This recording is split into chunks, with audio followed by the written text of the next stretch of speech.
বর্ষীয়ান অভিনেত্রী সন্ধ্যা রায় হাসপাতালে ভর্তি। জানা গিয়েছে গত শনিবার আচমকাই সন্ধ্যা দেবীর বুকে ধড়পড়ানি শুরু হয়।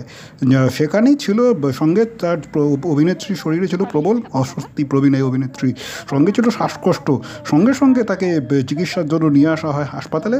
সেখানে জরুরি বিভাগে চিকিৎসক তত্ত্বাবধানে বিভিন্ন পরীক্ষা নিরীক্ষা করা হয়। তাকেই তারপরেই চিকিৎসকেরা তাকে হাসপাতালে ভর্তি করে দেওয়ার সিদ্ধান্ত নেন এবং সঙ্গে সঙ্গে তাকে ভর্তি করা যায়। মূলত বিভিন্ন পরীক্ষা নিরীক্ষা হয়েছে অভিনেত্রী, রক্ত পরীক্ষা সহ অন্যান্য পরীক্ষা নিরীক্ষা হয়েছে তার। এই মুহূর্তে তাকে নিয়মিত দেখাশোনা করা হচ্ছে করছেন চিকিৎসকদের একটি বিশেষ দল তার জন্য তা তৈরি করা হয়েছে। ইতিমধ্যে তার ইসিজি কার্ডিওগ্রাফিও হয়ে গিয়েছে।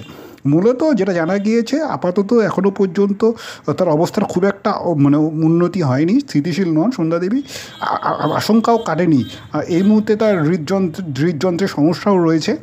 সোমবার একটি বুলেটিন প্রকাশিত করা হয়েছে হাসপাতাল সূত্রে।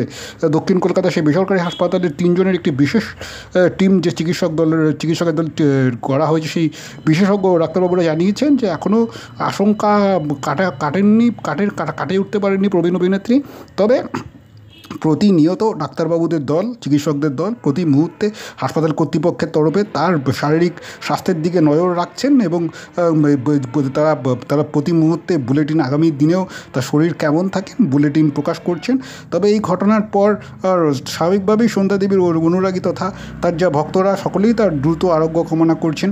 আশা করা যাচ্ছে সন্ধ্যা দেবী হয়তো দ্রুতই সুস্থ হয়ে উঠবেন।